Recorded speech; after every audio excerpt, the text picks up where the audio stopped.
Fordham here, and we're going to talk about adding and subtracting polynomials.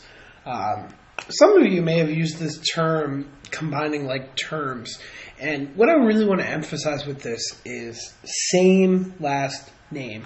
So what we can actually do, for instance, is we can break apart a term into a first and last name. So to give you an example here, like in 2x plus 3x equals 5, we would call the number in front of the variables the first name, and we would call the variables the last name. If they have the same last name, meaning they're exactly alike, you can actually combine the two numbers in front. So for instance, we have 2x and 3x. They both have the same last name, so we can go ahead and call this 5x. The reason this actually works, if we're going to go off to the side here real quick, 2x is the same thing as saying x plus x. And 3x is the same thing as saying x plus x, looks a lot better if I write my x correctly, plus x. So that means when I add them together, I get 5x, which would have been equal to x plus x plus x plus x plus x. And hopefully you can already see how kind of annoying that gets to write out the whole way. So instead we take this shortcut of just saying same last names. Now, looking at the second example here, we have 4h and 2a. Now, h and a are not the same last name. So in fact, we can't combine. This will stay exactly as is. Let's look down at another example. It doesn't matter how many variables you have as long as it's the same. So for instance, I have a y and an h, and over here I also have a y and an h. So I can go ahead and combine these, and I would just do negative 3 plus 2, which would work out to negative yh. And that would be the answer. Even if it has some parts of the same last name, it's got to be exactly the same. So for here, we have the example AB plus 3AC. Now, using my own name, this would be like saying Fordham Gonzalez, while this would be like saying Fordham Smith. They're not the same. So this is another example of two terms we cannot combine. Now, exponents also come into play a little bit. We don't actually do anything with them in the adding or subtracting stages. Multiplying we will, and division certainly. But for now, again, it's just got to be the same. X squared is not the same as x. We cannot put those together. So this is another example of we can't combine them. But if everything matches up, so x squared y, then we can combine them. So here we have 2 minus 4. That would be negative 2 x squared y. Notice how in none of the examples where it worked, the last name, it didn't change. It stayed the same. The only thing that's ever going to change is the first name. For instance, negative 3 plus 2, I got negative 1. And 2 minus 4, I got negative 2. Now, let's put this to use in some real examples. So here in example 1, I have 2x squared plus 3x plus 5 minus 7 plus 2x plus 3x squared.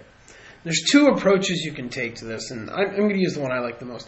Again, I really like this last name, the same last name concept.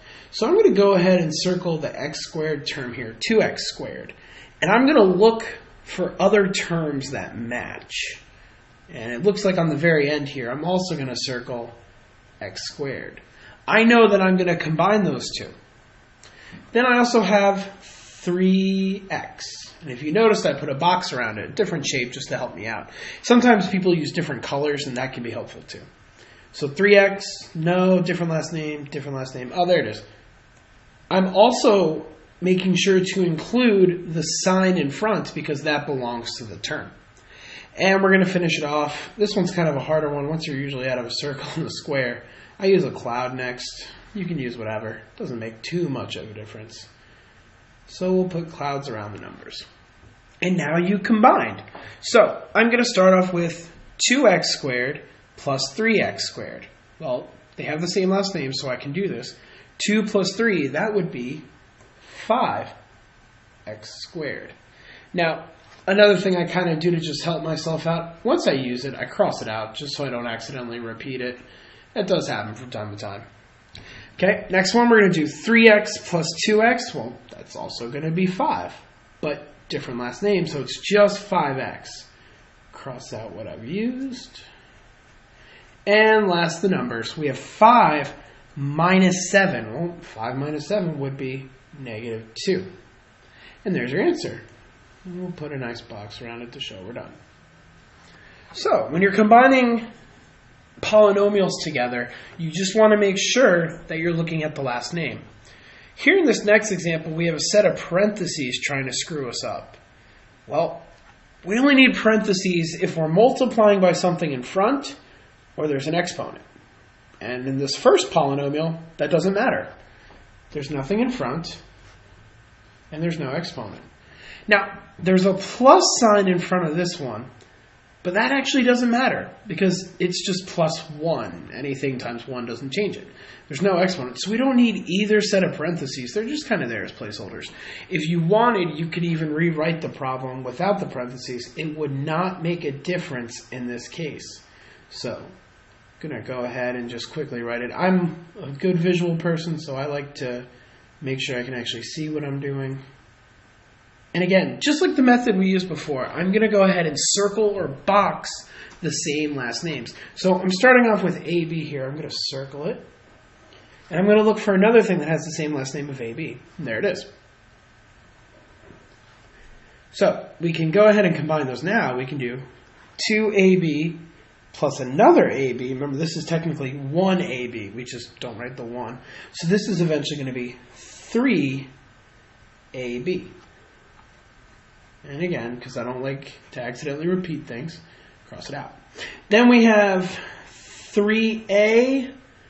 And nope, different last name, and just a little straggler A. So 3A plus another A, that's going to be 4A. And again, a little housekeeping.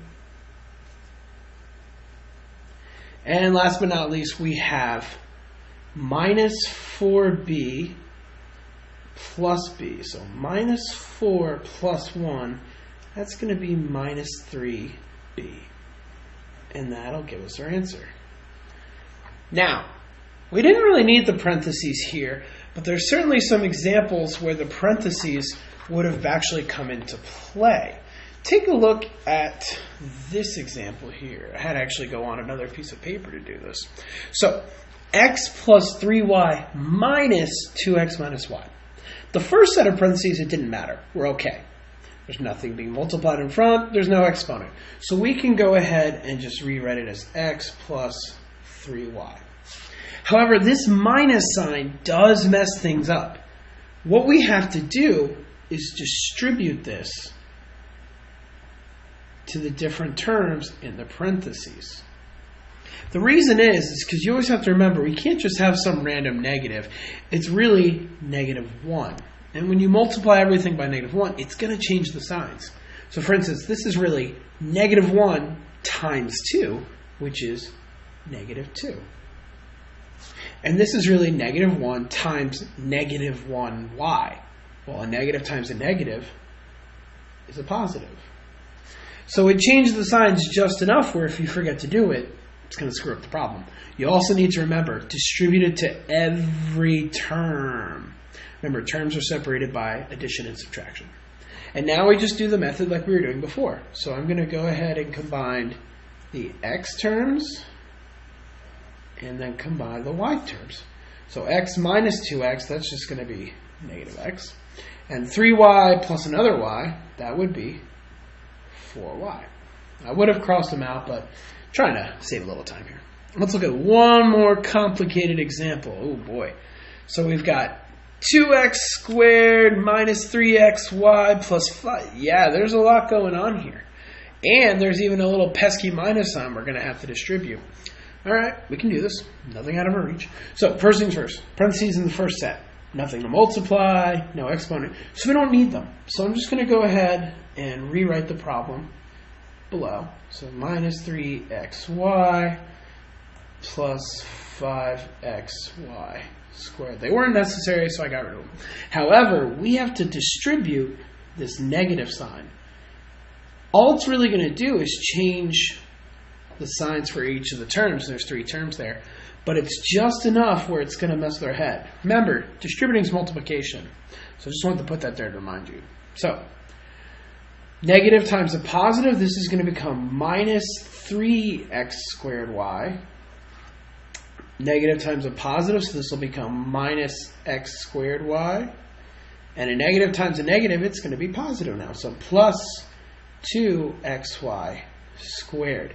Now this one you have to pay close attention to the signs and the last name. The last name is going to be very important. So here we are with 2x squared y. So I'm looking for everything that has x squared y. xy. Nope, it's different. xy squared. It's also different. X squared y. That's what I wanted. So I'm going to go ahead and put a box around it. And if you want, you can actually clean it up on the fly. But let's check to see if there's anything else that also has, oh, see, I already made a mistake. See what happens when we don't carry everything down. Gotta be careful. That's where the pesky x squared y was hiding. So let's go ahead and redo that. So 2x squared y minus x squared y. That's just going to be x squared y.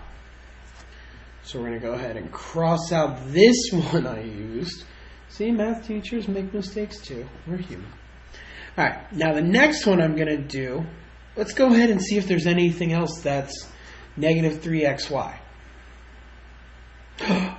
There isn't. Oh, okay, that's real easy. When that's the case, you just bring it down. So it'll just come on down. There's nothing else to combine it with, so it just stays. All right.